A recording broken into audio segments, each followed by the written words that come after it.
Here we are. We're going for it. Here with someone I met 3 years ago, but have actually looked up to for like my whole life, watching you compete and train, stuff like that. So I'm here with Jon Horton, man. How you doing? I'm good, man. Good to see you. It's been a while, like you said. It's been about 3 years since we met, but man, we haven't gotten to hang out enough. I know, man. It's you're being in Texas and me in Boston is hard to make the commute's a little tough. Yeah, no.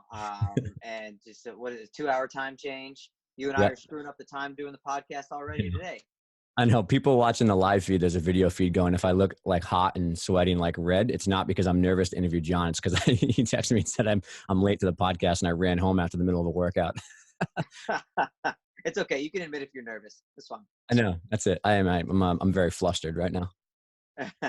But yeah, like I said, we met through Dave Durrani when we were at Power Monkey Camp 2016, I think. And you were just saying that was kind of the end of your career. You were still kind of training, not really knowing what was going on. But then you were shortly after that, you were like ready to rumble for something new.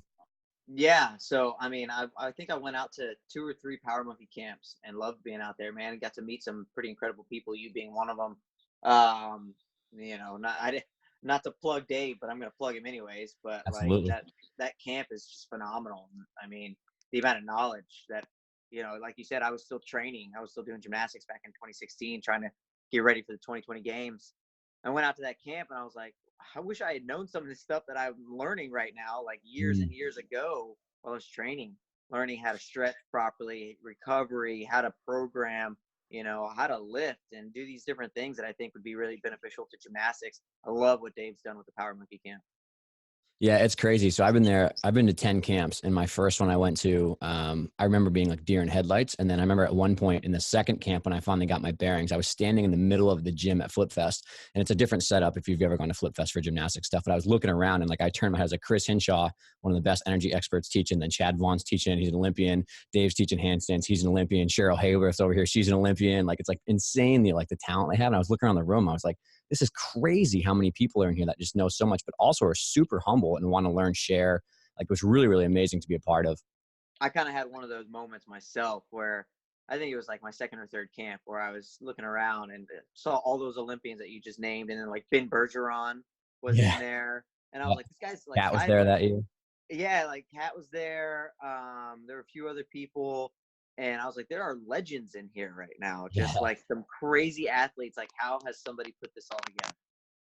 Yeah, it's a props to Dave, man. I mean, Dave is not only seeing some of the stuff that goes on behind the stage, like Dave works stupidly hard to get that camp to come together. And so like there's Yeah. just a year long of prep getting people together. But then even, it's more about less about the business stuff. It's more about, just Dave as a person, his human interaction. He's such a good dude. He cares about everybody so much. And he always wants to give as much as he possibly can. So when you combine that like fuel he has for motivation and what he likes, along with Yeah. just being a good person, it's that's why people come back. People like still cut a week, 2 weeks out of their busy year. I mean, what is it like getting Ben Bergeron for a week to leave and come for a year, or getting Chad Vaughn and these people to come for a week? It's incredible.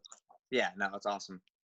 Yeah, and so I guess it transitions well to conversations. Like a lot of the stuff that I learned from like Chris and Jay Leiden and Ben and people there has completely changed the way that I coach, has completely changed the way that I'm a PT and strength coach, like completely changed how I approach that. Like the stuff that I do coaching with some of the girls now is like, I would have laughed at myself 5 years ago if I like thought I was going to be changing, because it was like gymnasts can't lift weights, gymnasts shouldn't stretch like this. Like, some of the stuff stays the same foundationally, but like it's amazing how much I didn't know until I went to that camp and learned from other people.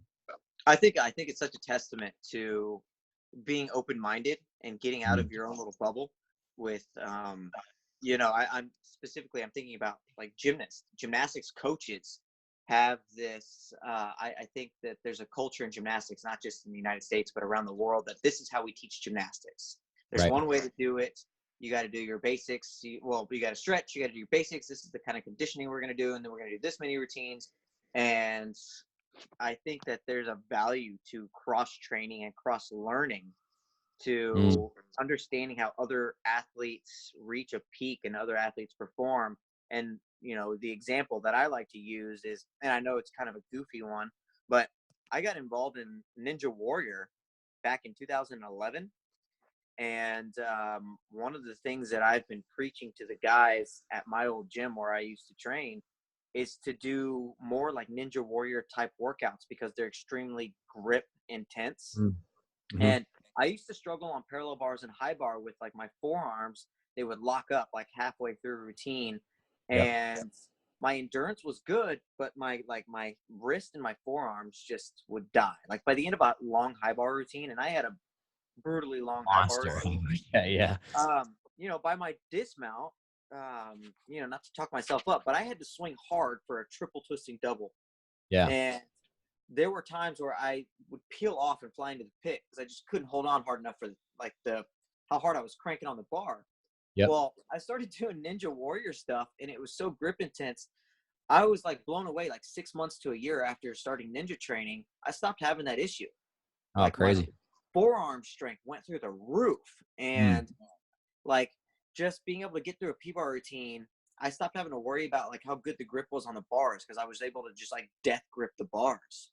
Yeah. Yeah. And I think that, I developed a grip endurance, like a crushing strength, everything about it. So long story short, like it's really good to learn how these other sports work and how to condition. And I used to be anti-lifting weights, and I still am to some point for gymnasts because you don't want to become too bulky.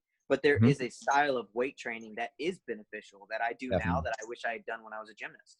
Yeah, I agree. And first, starting off on the endurance stuff is right. So I remember sitting in Chris Hinshaw's lecture when he first, and at this time he's training Matt Frazier, Katrin, like all these people, and he's talking the stuff about energy systems. I was like, I can't believe I never heard this until right now. Like I was out of college and I was in a PT. I was like, this is crazy. But that grip strength is an example. The other piece is like leg strength, right? I vividly remember doing 3 floor sets in college and standing in the corner of my last dismount. And I was like, I I'm hope gonna die. Jesus take the wheel. I can't feel my legs.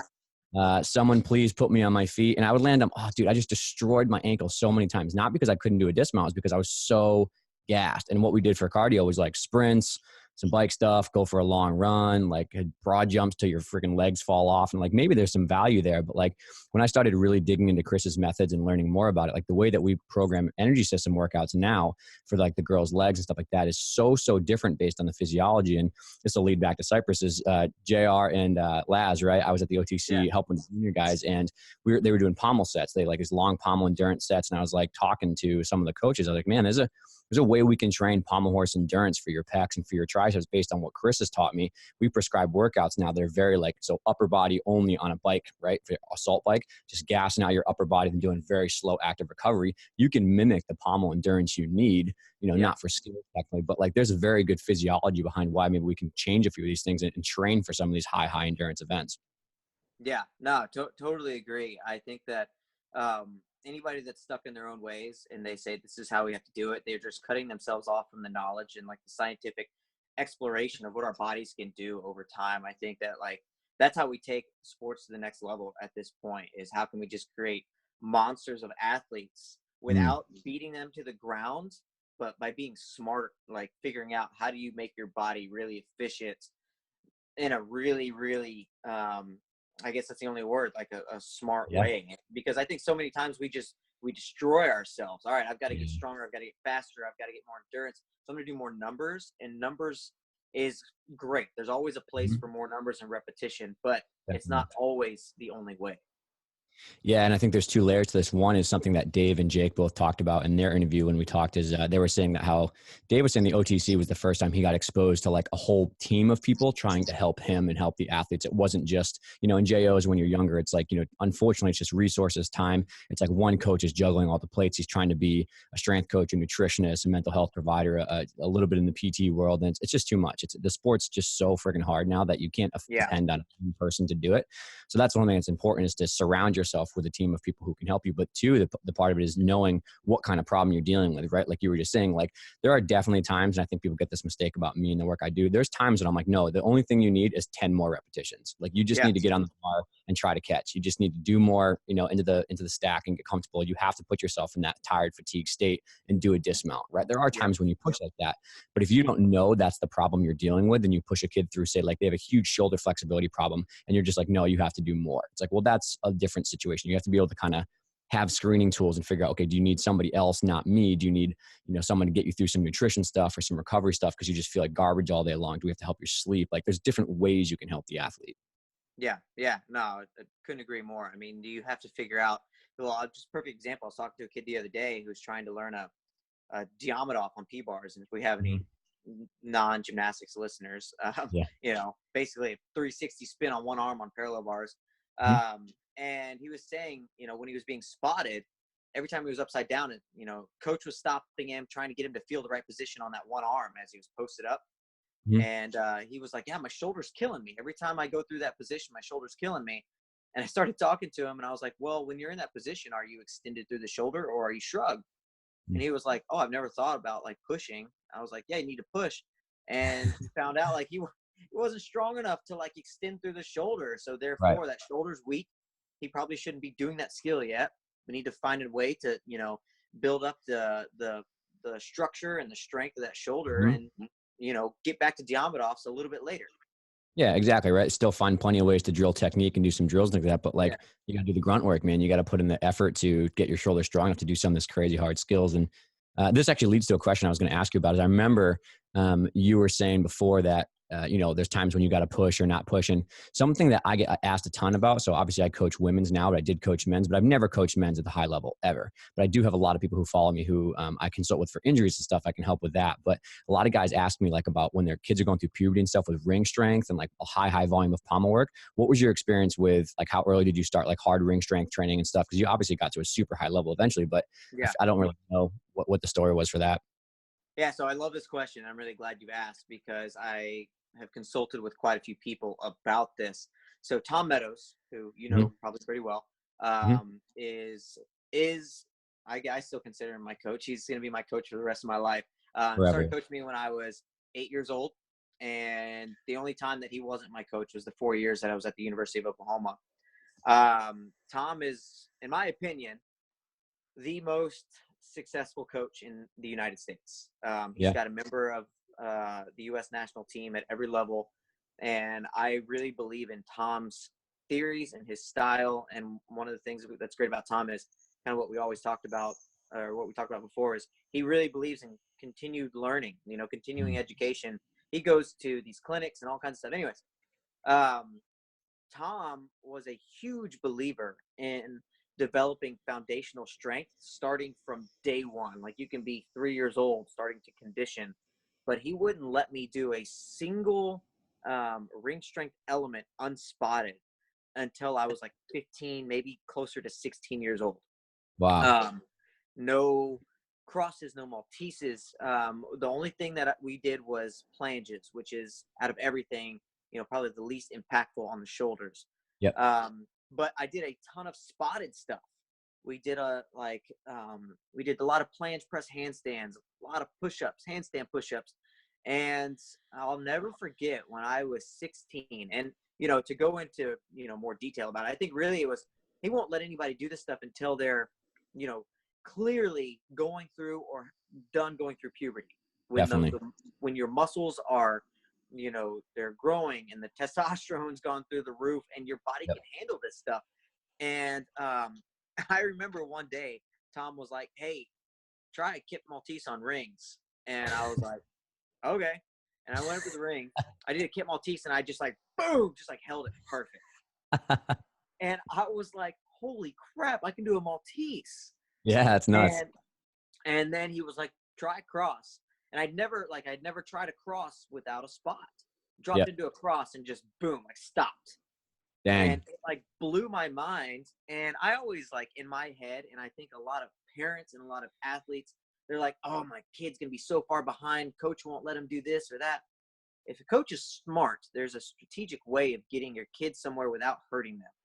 And that's one of the reasons that now I'm 33. Yes, I've had 3 major shoulder operations, but I didn't have a single shoulder problem until I was 27. And so my body just withstood the test of time, because I think that I was protected for so long. I wasn't allowed to do things that were going to damage me. So to answer your question again, I think that a smart coach won't let a 12-year-old do a cross, even if a 12-year-old can do a cross. Yeah. I think it's really irresponsible to let kids do these things that their muscles and bones just aren't ready for. Yeah, man. I mean, I wish I could have like a round of applause from the audience for that, because I'm sure that people agree here. And it's something that obviously I treat like hundreds of kids per year, gymnasts, for shoulder issues, back issues, stress fractures, growth plate problems. Like, it's almost at the point where I just want to I'm just like ready to scream at the top of my lungs. Like, dude, what are we doing to kids? Like these kids are 12 doing Aminars on like crazy hard surfaces. These kids are, 12 years old trying to do crazy hard ring strength and swinging like as hard as they possibly can. It's like, what Yeah. is the rush, man? Like, what's the rush? And I think this is what we had a conversation earlier with some other people on the podcast is like, unfortunately, we're living in the world of people living vicariously through the kids and they want to show off how talented they are. And the kids haven't matured enough to understand how long the haul is, right? And especially in gymnastics now, the sport is so friggin' hard that these skills are going to be incredibly high forces. It's 15 times your body weight doing a double back on floor. High bar is like astronomical forces on your spine. So that combination, along with like now we're seeing kids compete longer and longer and longer through college up to the elite level. There's a couple like British gymnasts who have gone up to like 28, 29, Becky Downey, Danusha's 26. There's tons of people who are going through college and still competing or are just having a longer career. And it's like, okay, if we have all these resources of people who can help and everybody knows it could be a 10-year career or a college career, like why are we in such a rush to push these kids to these skills at 13? So, Well, a lot of it, to me, it comes down to pride, like a selfish pride. I think you nailed it. Like parents and coaches, they want to show off like how talented their kid is.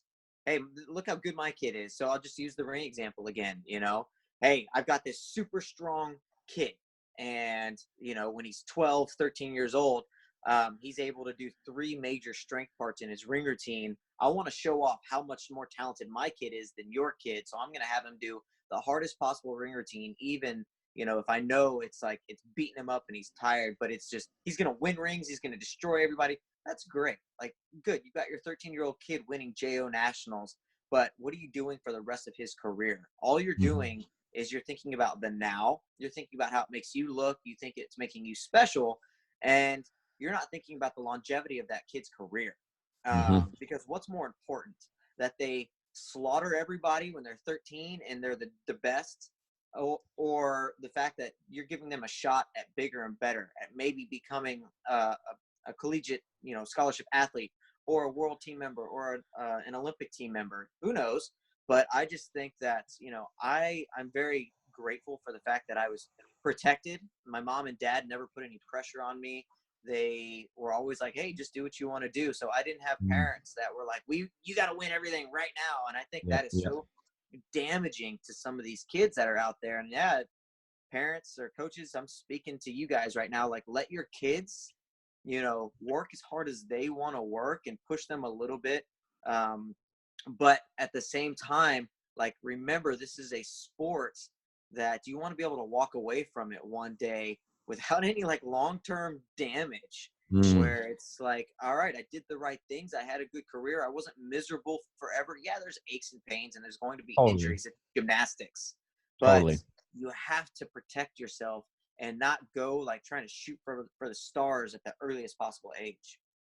Yeah, man, I completely agree. I think that I mean, I also want to say before it sounds like we're on a trash fest. There are a lot of well-intentioned coaches who just need better education. And I think that's a Totally. fault of, there's definitely a fault of, there's a fault of medical providers because they do not take the time to learn about gymnastics and really understand the sport. And the research is not really great there, but they can put in more work to learn. So that's a piece of it too. But also there's a lot of people who I think wanted to do the right thing and do this, but they just got really crappy education. Like they didn't have access to high level coaches because of pride. Again, sometimes the higher level coaches are like couldn't be bothered to work with these, mid-level coaches and stuff. So I think there needs to be a systemized education system for the US, but every country should have like a very mandated, like you go to school for a year to be a gymnastics coach and you learn the basics of physiology and growth plate injuries and nutrition and stuff. But that's another topic. But I agree. I Yeah. think that most people mean well, but at the same time, there's still, I mean, I made a lot of these mistakes when I was a younger coach, man. I was like tying my own self-worth to how good the kids that I coached were. And if somebody wasn't flipping a vault or if somebody wasn't doing a skill I knew they could do, I would kind of like worry about all the coaches judging me and watching me at meets and being like, oh, I look so bad right now. It's like, well, how selfish is that? You look bad. How bad does that kid feel right now? Like give him a Yeah. little bit of a break, man. Yeah, no, I completely agree. And I think that as a coach, we just have to remind like, you have to, it's like anything in life, right? It's like starting a business. You have to have a plan. Mm. You have to have like, here's my strategy. Here's where we're going to try to be at this point, and then this point and this point, and you evaluate yourself as you go. So, it's like there were a lot of skills that I could have done when I was younger, but we didn't do them because that wasn't part of the plan. Mm, And so you come up with your strategy and you follow it. Maybe sometimes you gotta, veer one way or another. But I think as coaches, yeah, I can remember so, vividly my coaches being like, "Hey, our goal isn't to win this meet. Our goal is to win this meet at this point. So we're mm, going to take this out. We're going to back this out. We're going to focus on doing this properly so that we can get to this later." And I think that as long as if your athlete is out there and not winning, but you see that they're like on the linear path that you set in front of them, right. that's what's important. And everyone, all of the smart coaches will see what you're doing. They'll be like, Mm, "Ooh, okay, I see where they're going with this." So, like, again, it's you got to have short-term and long-term goals, just like everything else in life. Especially, with a kid that has like really big, let's say, Olympic aspirations. Man, that's a marathon. It's not a sprint. yeah, absolutely. That's going to take like 15 years to even be in contention. Yeah, yeah, Yeah, and I agree. I think there's two things that are super good. You said one is having a plan. Like if you don't have a plan beforehand and plan that out, you're going to be, kind of spinning your wheels in the mud a little bit. But two is like it's always got to be based on what your values are. Like why are you coaching in the first place? Are you here to, floss on Instagram and show off your medals and say how great of a coach you are, or are you here to teach kids the values of hard work and discipline and intrinsic motivation and give them community and teamwork and stuff like that? I think if you have a filter that you always make decisions through of, okay, this is based on health first and then trying to make really good humans, and then third, okay, gymnastics is also in there as well, and we can get to your college goals, your Olympic goals. When you frame all your decisions in that process, I think that it makes it, it's not simple. I mean, it is simple, but it's hard. You know what I mean? yeah, yeah. No, and not to beat a dead horse or anything like that, but I think it happens more on the women's side of the sport, and I don't want to like rip on anybody too much, but I see so often coaches, it's like a big deal to have an elite, young Mm-hmm. elite. And I Mm-hmm. see coaches push these girls to become elite, and it's almost like they push them because the coaches want to be able to first say they've gotten elite and then be able to go to these big events like US championships Mm-hmm. and national team training camps and stuff. And it's just, it's like we keep saying, I think it's more of a personal selfish thing. And I think it's really important to focus on what's best for the kid. Yeah. What is the most important thing for the health and the mental and physical health for the kid, and what's going to help them in the long run? Well, what are their Mm. goals? That's why I think it's important to sit every athlete down at, maybe once a year and reevaluate, what are your goals? What do you want? And Definitely. in the beginning, they may say, "Hey, I want to be an Olympian," when they're like 6 years old. Yep. But then by the time they're 10, they're like, "I don't want to do the Olympics. I want to go to college." Mm-hmm. But then when they're 15 years old, they may say, "I just want to finish out level 10 when I'm 18, and then I want to move on and go do something else." Yeah. So you just got to keep evaluating what it is and work with the kid to meet their goals. Yeah, that's fantastic advice, and I appreciate you saying that because I feel very strongly about the same way, and I think yeah, I mean, it does come down to, I think there's definitely been a myth propagated in the women's side and the culture that you have to be on the elite team when you're super young and peak really early and get the Olympics. But again, we're seeing 20, 21, 22, 23. Like, there's no need. Like, obviously, every 4 years is your shot. So you got to calibrate your age a little bit. But at the same time, like, there's no reason that you need to do that stuff. And even if you have a young, talented kid, and I've talked to a lot of high level college and elite coaches about this, is like, even if they have those skills like you had with Tom, just hold them on the back burner and train them on soft, train them in the positions, like get them on Yep. the and stuff. But like, wait 2 more years, wait till they go through puberty and stuff like that, because they just can't take it physically and mentally. And this is something I've said once in the podcast, but never emulated clearly because of, medical HIPAA violations. I don't really share a lot of patients that I work with, but like, I treated 34 people for back fractures last year. That Cool. half of them quit gymnastics after there was all like 10 to 14-year-old girls between the beginning March to JO nationals and college nationals. I had 34 kids with stress fractures in their back, like 12 kids who had OCD surgery in their elbow. A lot of them quit after. So it's like, I wish people could see the attrition rate when like you get one of these big injuries, man. It is so hard to come back for guys with big slap surgeries when they're young, or like cuff tears, stuff like that. Like it's a massacre, man. It's bad out here, and the stats don't reflect it because nobody wants to study it. Nobody wants to talk about it. It's uncomfortable. It's like, oh, no, not us, not our gym, not us. It's every gym. Every gym has this problem. That's unbelievable to me. I mean, I had no idea that it was that prevalent. Like And I'm those. just one guy, this is just one guy. Yeah, But all gymnasts, obviously. But yeah, that's crazy. At 34, I mean, I knew people had back injuries, but um, that's insane to think about. Wow. Um, I don't even know what to say to that. That's I crazy. know. And it's also too, I mean, this is obviously through live treating. I probably treated like 15 or 20 myself, but then I get emails all the time, every single day. My daughter's got a back fracture. My daughter had elbow surgery. My daughter has a labral tear in her hip. My son has a cuff repair. He tore his bicep when he was in high school and stuff like that. It's like, I think one is you think about the most important things, you think about the wellness and the health of that kid, right? I know you and I are probably going to get into college gymnastics. College gymnastics was changed my life forever. And I think that like my ability to get to college gymnastics, I was a terrible gymnast when I was in high school. I was awful. But me getting to college and being with a team, my best friends, I learned so much about the sport, learned so much about taking care of myself. Like that's the reason why a lot of kids are in it. And it's like, okay, if that's the goals, because it's the values, the teamwork, stuff like that. It's like that's what we got to be thinking about. The health and the wellness is first. And when you get an injury, man, when you get a back brace, it's 24 hours a day, 23 hours a day, you're in this hard, rigid back brace. You can't sleep. You feel terrible. You can't be in the gym. You're not with your friends. Kids are depressed. Kids have super bad thoughts going through their head because they're sad out of their community. It's like, dude, that sucks, man. That's awful. This is not about gymnastics. They can't put their pants on. They can't touch their toes because they're in so much pain. It's like, can't write in school because my wrist is falling off. Yeah. Well, you lose your love for the sport, Mm-hmm. and it quickly turns into a job. Yep. And I've talked to a lot of kids about this. You know, we start gymnastics because of a passion Mm-hmm. and because we love doing it, and it's completely voluntary. We don't have to do gymnastics. It's the hardest sport in the world, in my Mm-hmm. opinion. I'm I agree. obviously very biased, but you know, as soon as you start having to remind yourself of that every single day, okay, I don't have to be here, but I'm gonna do it because like I started and I'm gonna have to like as soon as you have to like start like self-talking yourself, I Mm-hmm. feel like something has gone wrong. You've like veered the wrong direction instead of just walking into the gym because you love to be there. I remember when I started gymnastics at 4 years old, there's nothing better to me than going into the gym. And of course, as a 4 year old, I'm like, you know, swinging on the ropes and jumping in the foam pits. I don't know what's going on, but that love and that passion, that desire stuck with me for, I can honestly say, 28 years of my career. Mm-hmm. Like I enjoyed going into the gym every single day, and I'm so thankful for that because I feel like that like at a young age, I um I was able to maintain that passion until I got to an older age where I was like, okay, I can turn this passion and this like giddy desire to be in the gym into like something really serious. And then it was my own. It was my own thing. As soon as like I think so many kids they're in the gym in the beginning, and then someone starts telling them what they're capable of and what they need to be like doing. Like, hey, Mm-hmm. you're going to be the next national team member. You're going to be the next Olympian.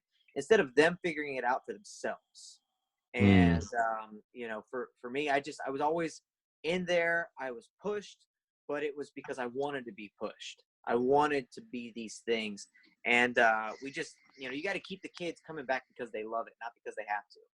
Yeah, I mean, I couldn't agree more. And I think it summarizes that point well, right? Like the devastating impact on somebody's mental health when they have a huge injury, because then you said it becomes a chore, it becomes like more of a stressful situation than something you love doing. And it's like, I've had some kids who have cumulatively missed like 2.5 years of injury because they go from one injury to the next injury to the next injury. And it's like they lose so much time training. And then if you think about the performance side, what could you do if you had 2.5 years back of training, full training? Like that's insane how much stuff you could get done in 2.5 years. But if your goal is to get somebody, whatever. If you want to do recreational gymnastics, just have fun. It doesn't matter. It's the same thing as if you have an Olympic goal. It's like the goal is Yeah. to keep them as healthy as possible, enjoy the sport. And again, this is a choice. And I think that's a really important point you made is like, this is a voluntary choice. All sports, all youth athletics is choice, right? And I think that coaches and parents and even the gymnasts themselves need to constantly remind themselves of that. Is like, in our gym, we say it's like strength is optional. You do not need to do strength. You can do it if you want to, but this is what we think you should do to be the best at your sport. At the same time, strength is never a punishment. We're not going to barter with strength. We're not going to say like, if you do a skill, you get out of strength today, or like, if you're bad, you have to do more strength. Like that creates such a toxic relationship with hard work. And you have to, again, say like, well, if you have goals, I'm here to help you reach your goals. And this strength program is what needs to happen if you want to get there. And I think that when you flip that script a little bit, the athletes are in control and they're like, okay, I'm doing this because I have goals. I have dreams I want to accomplish, instead of like, oh God, grunt work again. Like Dave's making me do this. Like John's making me do this. Like it's very, very bad relationship to have in the gym when you're constantly bartering with strength. Well, I think it comes down to communication with the kids, and Mm-hmm. you have to communicate with them. Hey, look, um, obviously, you know, like, well, so, I guess you don't want to say, obviously I know what I'm doing. Look, Yeah. we're like, I'm the coach, you're the athlete. I'm here to guide you. Hmm. And I think that, one of the things that Tom does so well, that some kids take it great, some kids don't, but he'll go, look, here's the plan. Here's what we're going to do. It's proven people have been successful with this plan. Guys, you're either going to do it or you're not. And if you're not Hmm. going to do it, you know, you're not going to be as strong as you need to be. You're not going to get where you want to go, but that's your choice. Like, you're here to do gymnastics and get stronger and learn how to do this stuff. And if you're not going to do it, in my opinion, Tom doesn't say this, but like, you're wasting your parents' money and you're wasting your time being Yep. in the gym. Yep. Yep. And you just have to kind of create this level of expectation where, the kids that really love to be there and really want to see improvement, they're going to, they're going to go and do their strength because they know it's going to help them. Exactly. And I think that there is like a just a healthy level of communication that you have to learn. And another thing that I talk a lot with coaches about is figure out like what makes your athletes tick. Every Yep. single athlete works differently. Some people were like me. Like, if Tom or any other coach yelled at me and ripped me apart, it fired me up. It made me like want to get like back on the equipment and do more and work harder. Some kids, they shut down. Hmm. And some kids, you got to throw them like constant positive reinforcement. Some kids, as they're doing their strength, you got to run up to them and be like, dude, you're getting stronger. Looking so Yeah. good, man. Keep going. Some guys, you got to come up to them like me, and you got to like get in my face and push me and tell me to go. And I thrive on that. But I Yep. think the best coaches are the ones that take the time and figure out each individual personality on the team. And that takes a lot of work. That takes focus. You have to really dig into the personalities of your athletes. But the ones that do that are the ones that are able to get every single one of their athletes to reach like what their full potential is. Mm. And and if you have one way of doing things, if you're a coach that only is hard on your kids, if you're a coach that's only going to throw positive reinforcement at your kids, you're doing so much damage to the kids that don't function like that. Right. Right. Yeah, absolutely. I agree. It's humans are complex, man. Gymnastics is complex. When you mix them together, it's quite a nightmare. But that's why it's so hard to be a coach. That's why it's so tough. It's like you said, it's work, it's self-awareness, it's constantly learning. Like I think that's a hallmark of all good coaches is really being kind of like malleable with the athletes that you work with and not being like so blanket approached and stuff like that. Yeah. So that's a Yeah. pretty good point. I think let's transition a little bit, man. Let's talk about the book. And I enjoyed the read thoroughly, but like, why did you make the book? And we can dig into some. So I have some of my favorite parts highlighted. I want to talk about. Yeah. I never thought I would write a book. Truth be told, I was an awful student in English. I was really just an awful student in general. Um, I say that, but I was an A/B student, but I had to work my tail off to get A's and Yeah. B's in school. Just wasn't a natural, but I was like, I'm never writing a book ever. And I was doing an interview actually right after I made my retirement announcement, and I got a question that just sparked the idea. The question was, hey, John, what do you know now that you wish you had known when you were getting started that Mm, could have helped you along the way? And I was just kind of like, I don't know. I've never thought of that before. And I went home mm, and I just started jotting down some ideas. And next thing I knew, I had like 25, 30 things that just like started, popping into my head about, stuff that I wish some of my heroes, like a guy like Blaine Wilson or John Roethlisberger, mhm. some of these Olympic legends, in my opinion, guys I looked up to, would have told me when I was younger. Yep. And, tell like stories of what they went through and how they got through it. And I just started writing. And before I knew it, I had a book in front of me and I titled it If I Had Known. It just made Mm, sense. And so it's really, for anybody that's not read it yet, it's just a collection of stories with some lessons attached to it. Really impactful things that happened to me in my career. And, I'm actually working on volume 2 and my autobiography as we speak. sweet, man. So I'm kind of in the book mode. I want to write 3 books. That's all I want to do. It's hard. It's a tedious process, but I've enjoyed it at the same time. Yeah, man, it's a nightmare. I've been through it too. So, Yeah. but yeah, I think there's two pieces. I kind of like there's like a weird duality to the book. This is my opinion. There's a duality of like some chapters are literally like 3 pages long, and it's just like brutal, honest advice. It's like, dude, go to Yeah. bed, eat well, don't be an idiot. It's like this simple stuff that it's like I don't know. I think of them like dad lessons. Like your dad like just tells you straight up, it's like, dude, go to bed, stop complaining Yeah. about it. It's like sleep more and you'll feel better. It's like, okay, yeah, there's no glamorous secret there. So So like I enjoy that. I battled with myself back and forth in my head about some of those really simple, like straightforward chapters. But the truth is I finally put them in there because they were so impactful to me because I'm a night owl. Like Yep. I'm one of those people that loves to, stay up late, watch movies, play video games. And like specifically when I was in college, doing all of that was damaging. Like it Mm, really, yeah. it hurt me. And I became a super regimented guy. And I made sure that I got 8 or 9 hours of sleep every single night. And I started really focusing on my diet in a really specific way. And those decisions were some of the most important ones I made because I saw the biggest improvement, the greatest Right. impact on my career. Really not only as a gymnast, but how I was able to study for school and just my all around life. And I am, probably not as strict with those things now as I used to be, but I find when I am even today, as I'm toying with all kinds of different things in the business world, I just function better whenever I'm Totally. sleeping right and eating right. And so I was like, you know what, those chapters, they've got to go in because I don't think enough kids realize how detrimental it is to their minds and their bodies to not get enough rest.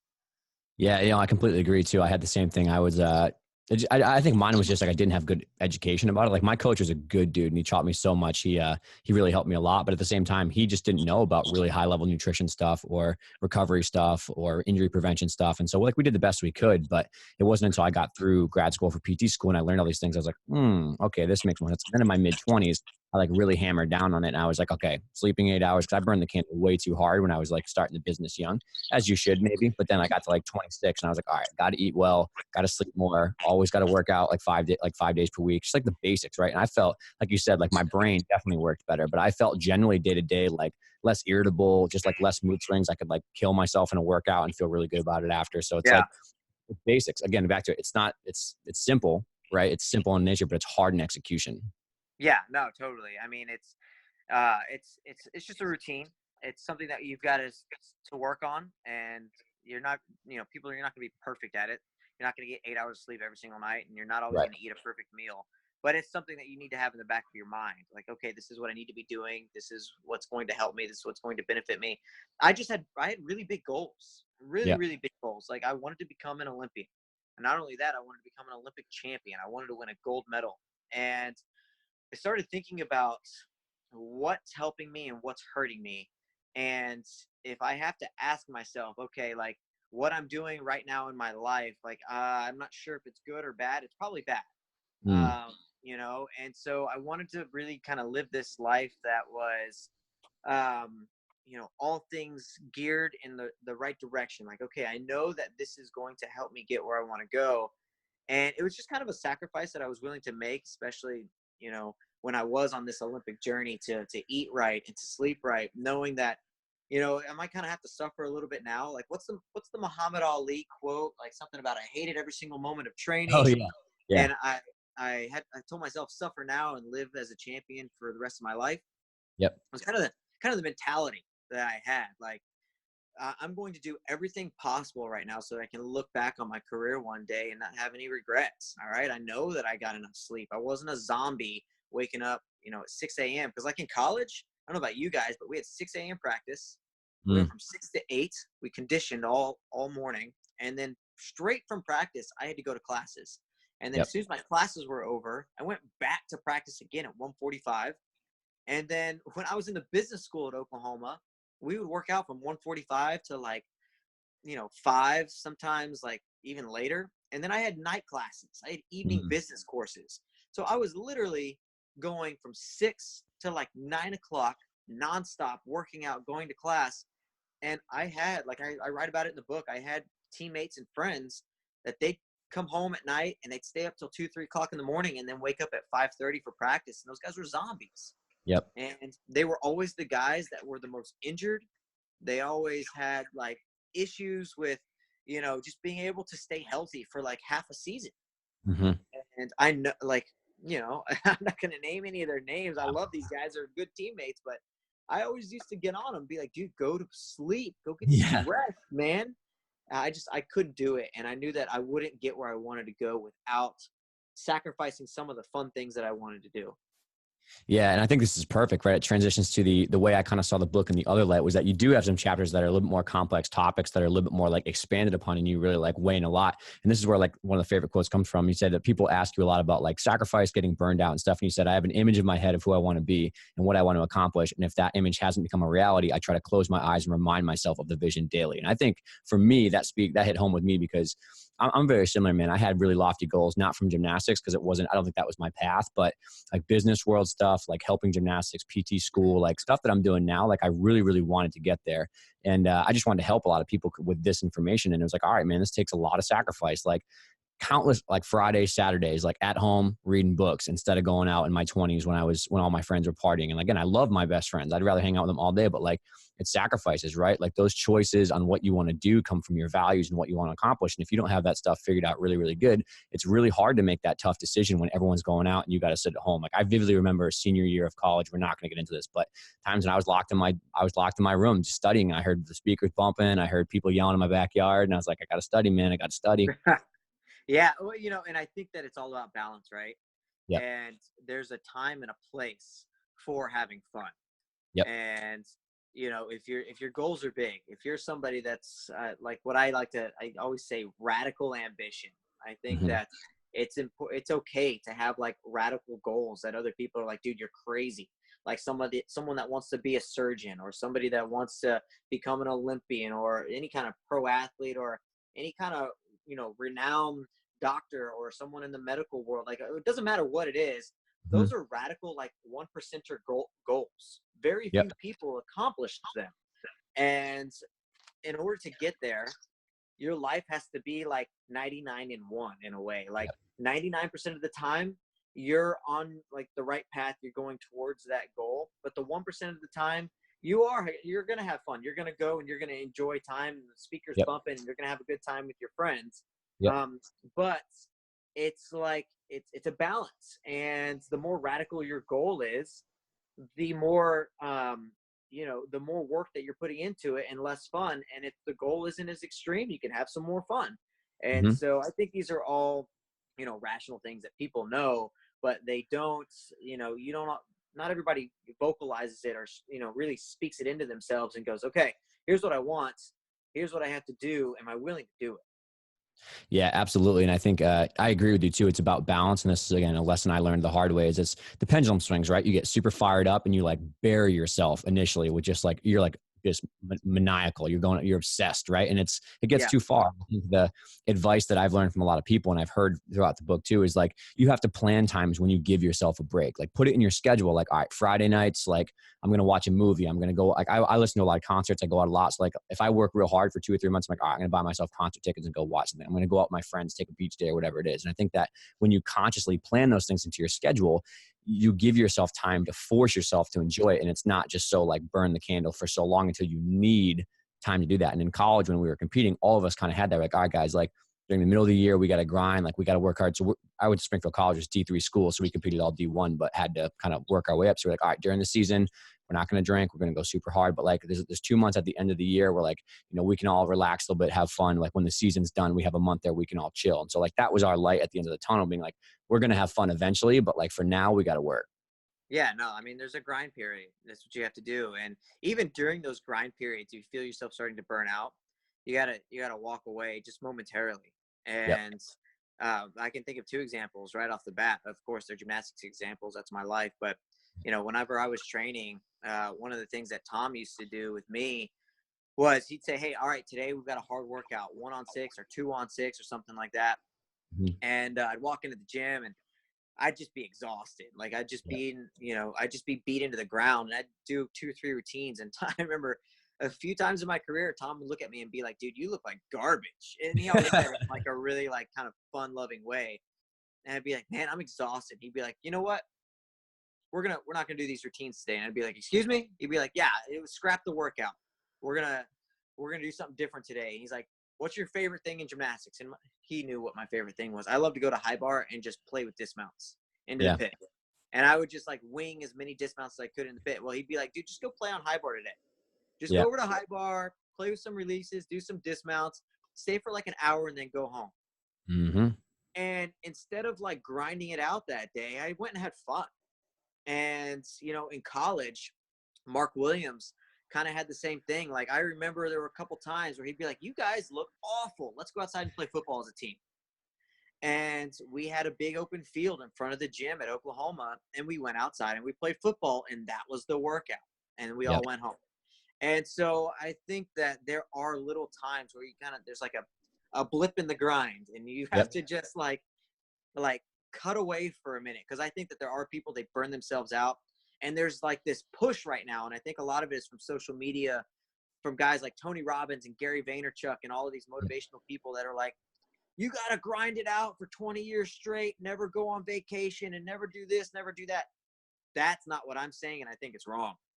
I think that you do have to find times to enjoy life. And even if it's like a daily thing, all right, I'm going to work my butt off all day, but for this 10 minutes today, I'm going to go do this because I love it and I enjoy it. Like, find a way to enjoy your life at the same time as knowing like I'm putting everything I can into this huge goal that I have. Yeah. And I think that's just so massively huge for coaches listening and for parents and for athletes themselves to like almost give themselves permission to, you know, change things up a little bit. And I think there's two reasons. One is the pure physiological, just like, you know, you're not going to get good quality gymnastics out of someone who's dead in the water anyways. But two is like, you build so much trust with your athletes and rapport when you see emotional intelligence, that you see everyone's falling apart and you give them a break. Like we've done that too, where it's like, all right, guys, we're going to scrap the last event, get the mini tramps out. Let's just go into the pit. Let's just like mess around with some like air awareness stuff. Let's just have some fun. And like when they see that you understand that they're struggling and that you're going to like give them a little bit of a break, well, one, it gives them trust as athletes, but then two, it also gives you some cash in the bank when down the road, when like, yeah, man, I just need you to push through this. Like, I know this sucks right now, but like I need you to go through it. And I know it's going to be hard, but that kind of give and take mentality is like, it's just extremes. It's not always like run through a brick wall, but it's also not always like, okay, the slightest bit of work, we're going to pull back. Nobody go too hard. Yeah. It allows you to really push and pull. Yeah, no, totally. And again, we keep saying balance, but there were days most of the time where it's like you're going to grind through this workout. Like we're going to make it happen. But I think that, again, it comes to being self-aware and aware of your athletes of, you know, when is the right time to do that. And it takes work, and you've got to look at the physical and the mental side of, you know, who you're working with. And like, I think Tom did that with me 5 times over the course of my entire career, where he could just see that I was mentally and physically drained. But the majority of the time, it's like, all right, man, let's pull up our britches and let's do this. Like, we got to get through this workout, man. And even if we tailored it a little bit, all right, I know you had 2 routines on everything. You look tired, but we're just going to do one. You know, you find a way to get through it. And there were so many times where I'd have like 1 routine left and Tom would be like, dude, I can see you're dead. Just push through. I know the routine's going to suck, but like, that's okay. Like, just push through it. And he just like completely lowered the expectation and said, we got to get through. It's okay, whatever you do, but we've got to just like grind it out. But again, you just have to read the situation properly.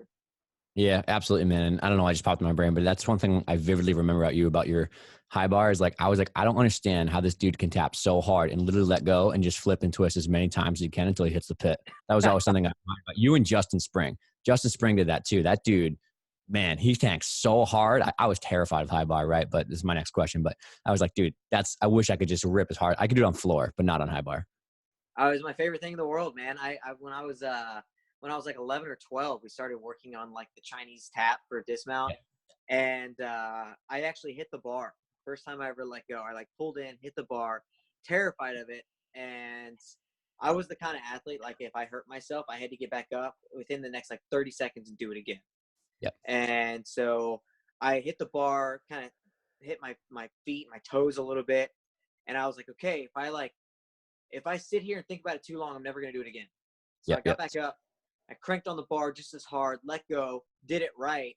And it's like, just had this moment of like euphoria. like, Yeah. oh, okay, I figured it out. Like I just flew through the air. It was good. And I don't know, like I just fell in love with being able to do dismounts. And I've tried every single dismount under the sun. I was actually a little bit scared of high bar too. When my first turn ever trying a giant out of the straps, I peeled off in Scorpion. Oh, Yeah, so I learned front giants on high bar and rings before I learned back giants. whoa, And that's so crazy. so I casted a handstand for a front giant. My coach was standing there, but I peeled off to the bottom. He couldn't grab me fast enough.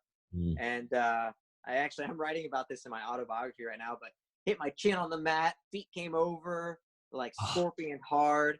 And I was worst. so scared of high bar, but I just again, even as a little kid learning giants, I think it was that coach. My coach's name was Jim Colhane, who's an Olympian from the 70s, 60s, and 70s. He was like, "Hey, if you're good, we got to get back up and do it again before you get scared." Yeah. So that Yeah. was just kind of how my brain worked. Yeah, exactly. I can think about why I never learned Chinese taps hard. I learned a Takachev tap and a Chinese tap at the same time, so they got That's mixed not up good. sometimes. Yeah, that was sometimes Takachev to my back on the bar, and that was sometimes a double back that went 18 feet long because I tapped wrong. So that was my story. But yeah, and so it's interesting you bring up the stuff about fears and things like that. So this is something I was going to ask you about. Another piece of the book I really liked is I was talking to Samantha Peshek a couple weeks ago on the podcast. She had horrible fears as a gymnast. She said she was like notoriously the worst thing ever.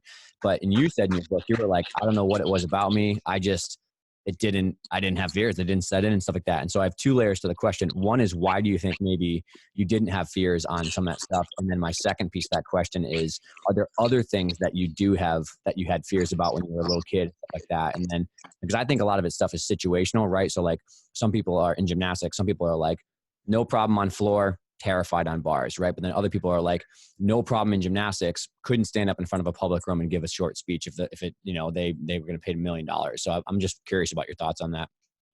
Well, I think when it comes to fear, obviously personality plays a big role.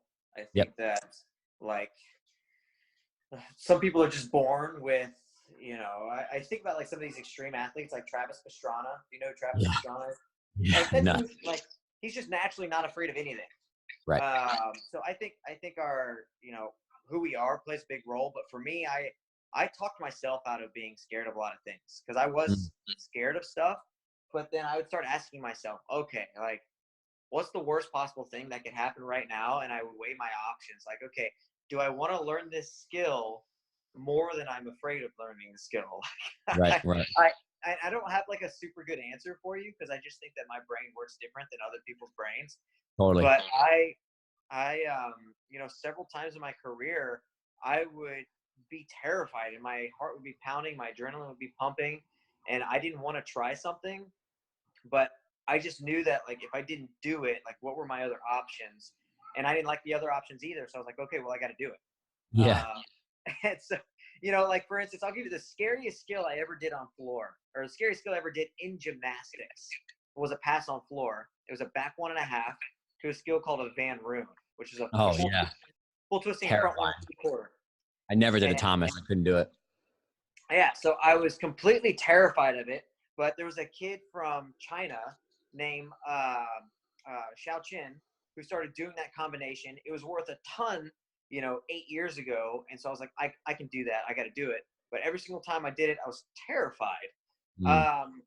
So I worked it slowly. I did it into the pit 1 million times. And then after I'd done it into the pit, I put some mats in the pit, did it onto the mats. And then I went into the resi pit. And then I put mats on the floor. I just slowly progressed the skill. And when I never messed it up going into the pit or the resi pit or the mats on the floor, I started asking myself, well, if I've never messed it up in any of those situations, why would I be scared to take the mats off and do it normal on the floor? And I just I self-talked myself through this stuff. And, because I think a lot of times we take the mats away, the girls, they take the mats off the beam and something shifts in their brain instead of just going, well, I never messed it up with the mats. Mm-hmm.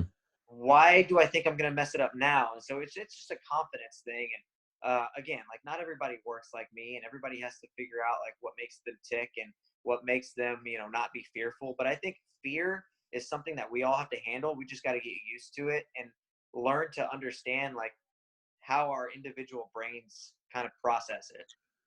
Yeah, definitely. It's very true that people have different DNA and there's different gifts that are given to you. Right? Like some people are born 7'2", go to the Olympic sports of of basketball. Not us. We're not in that department. Some people can run fast. Some people can jump high. Some people have no fear. Some people are just warriors in different departments. So it's like you're definitely born with a set of traits, but also what you're kind of describing is essentially like graded exposure. Right? It's like slowly exposing yourself to something a little bit scarier, but getting through that. A little bit scarier, getting through that, and working your way up. That's what gymnastics is kind of all about, and that's like an important life skill I think a lot of people get from gymnastics is like that small dosage of fear and knowing how to manage that. So it totally makes sense that that's how you went through it. I think, I don't know why I just thought of this, but my best friend, Josh Fox, who was probably one of the best gymnasts to come through Springfield, he did a laid out Thomas and a whip tuck Thomas. And I remember when I was my freshman year, he made ECAC finals and like, it was big. He's like competing on floor finals, like all these big dogs, like D1 stuff. And I remember he was the only one in finals and we got super fired up. We're going nuts and just whip tuck Thomas and lands right in the top of his head and almost like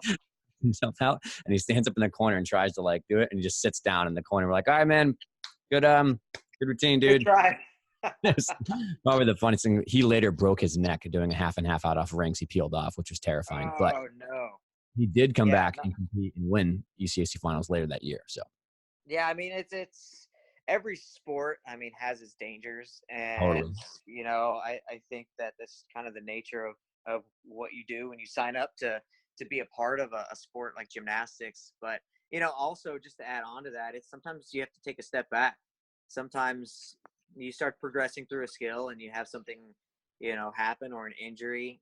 People are afraid to step back so that they can step forward, and totally. I think that it's okay to go back to the beginning when you started learning a skill. I got one of the skills I was known for on high bar was the Kovacs, and I started learning a Kovacs when I was 13 years old, and I can't even begin to tell you how many times I'd learn it, and then I couldn't do it again like the next day, and so I'd go back and work on the the timing of the tap, and it'd be a week later before I caught another one, and then I'd be able to catch them for a couple months, and the next thing you know, I can't catch one for 6 months, and it's always this like 2 steps forward, 1 step back, 2 steps forward, 1 step back kind of thing, and that's I think that's just life in general. It's not just gymnastics.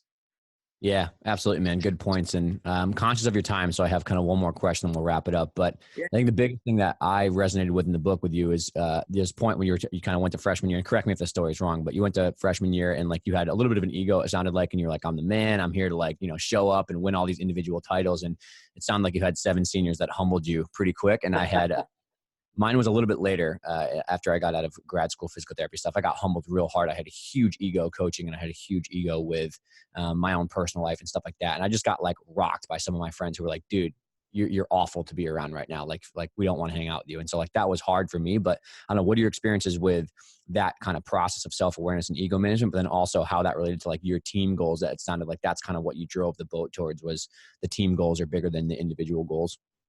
Yeah, it was one of the most important years of my entire life. I was I'm a very self-motivated guy. But I was a self-motivated, self-proclaimed, like going to be God of gymnastics. Like I'm going to go and I'm going to win every individual title in college, and I'm going to become a world champion, Olympic champion. You guys just stay out of my way. Like I'm going to get this done. And, I don't know where that came from. I don't feel like I was like that in high school. I had a team in high school, and I loved working out with those guys.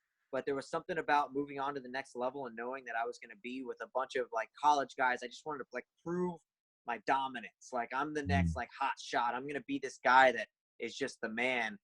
And I quickly like you said, I had 7 seniors and there were only 4 freshmen. Everybody else was sophomores and juniors. And when I got there and they saw like my arrogance and how cocky I was and what I thought I was going to do, and the fact that one of my major goals wasn't to win the team title for Oklahoma, they were like, we're gonna set this straight real quick. And I definitely got put in my place. I got humbled.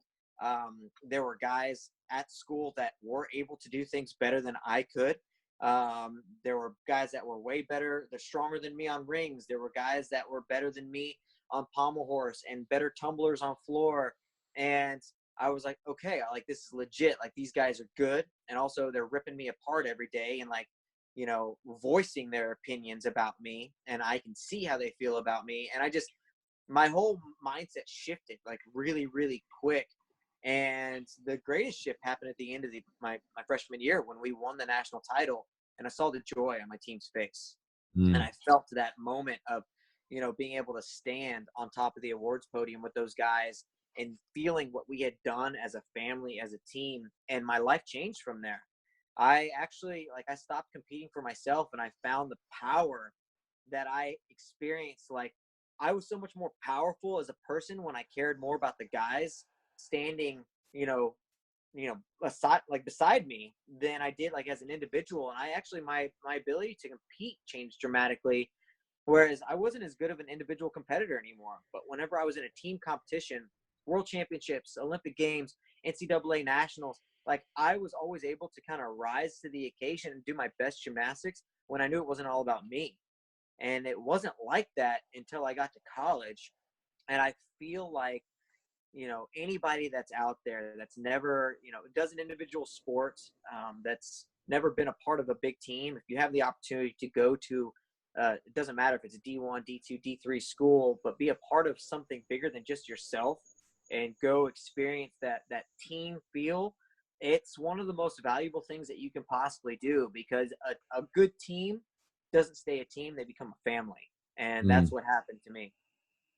Yeah, man, that's so awesome. That's a really good way to kind of wrap things up too. I feel the same way. I feel like the reason I'm still working so much in gymnastics, coaching and treating and stuff like that is because I think that experience of me with a team, especially being someone who kind of came from a very different background of like a very small gym with not a lot of guys, but getting to college and, like I said, I was not very talented, but I did make my way into the team and the lineup and stuff. But like those guys supported me all the time. And my best friends from college are still the dudes I hang out with all the time. They're people Yeah. who I'll have for the rest of my life. And I think that I learned so much more about the value of giving to others and the value of a bigger mission takes a lot of people. And so if you want to have lofty goals, whether it's a business, whether it's coaching, whether it's whatever, you can't do it alone. There's no way you can do it alone. And it teaches you how to put others before yourself, but it also teaches you how to have, again, a drive that's a little bit better because you're fighting for something that's beyond just your own worth. Yeah, if you're trying to get somewhere in this life by yourself, you're most likely not going to get what you want to go. I Yeah, believe in surrounding yourself with like-minded people. Most people have heard this before, but you're the average of the five closest people to you. for sure. Financially, spiritually, mentally, physically. You surround yourself with good people that have the same goals, desires, dreams as you, and it's just power. That's the only way I can put it. It's just a powerful thing to do, and I couldn't agree more with what you said. I mean, just being close to these good friends and family, just these people that that you can always depend on and trust on and lean on. It's so important to surround ourselves with good people that we trust. Yeah, man, absolutely. And we'll wrap it up here soon. But I guess parting thoughts are kind of given what we've talked about in the benefits of college gymnastics, especially men's. If there's anything that you think people listening here should take to heart for keeping men's programs alive and also trying to keep more young guys in the sport, I think the value of what Dave's doing with the Power Monkey stuff is a huge testament to that. But any parting words for that, and then also like where can we find you? What's next in your life with Ninja Warrior stuff and all that? Yeah, man. I would say it is, I think about college gymnastics a lot, what it's done for me and so many other people, including yourself. Think about, how we can keep it alive and thriving, and it's tough. I would just say, to anybody listening, gymnastics it's just such a great sport, just to get involved in. And I want to push people to the sport in any way that I can, because whether you become a collegiate gymnast or an Olympian or not, it's so valuable, um, in so many different ways. But I would just say, if you can't, just continue to support every collegiate program. I think there's like 13 or 14 left. Yep. And it's kind of sad to think about. There used to be almost 100 programs like 50 years ago. Yeah. And, I don't want to see the sport leave. But people can find me, I guess to answer your other questions, people can find me on social media. I'm on Instagram, Twitter. I've also got Facebook. I've got a page on Facebook, and then people can email me anytime. JonathanHorton@att.net. Just shoot me an email if you have any questions. And then as for what I'm doing now, I'm heavily involved in the sport of Ninja Warrior. I've got a couple projects that I'm working on.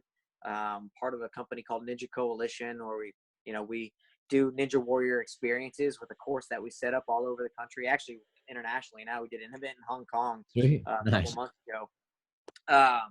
But yeah, so I do a lot of motivational speaking in front of companies, churches, schools, all kinds of different stuff like that. So anybody that wants to get a hold of me, talk to me about gymnastics, ninja, speaking, any of the stuff that I've got going on, I try to be an open ear for people. Just shoot me a message. Love to chat. Sweet, man. We appreciate it. And I appreciate you greatly for not only all the insane things you've done in gymnastics, but also all you continue to do with just inspiring young guys and helping each other out. Yeah, well, I appreciate it, man. Thanks for having me on the show. Cool, dude. We'll cut this up and we'll get out to people soon, all right? All right, sounds good, Dave. I'll catch you later, man. See ya.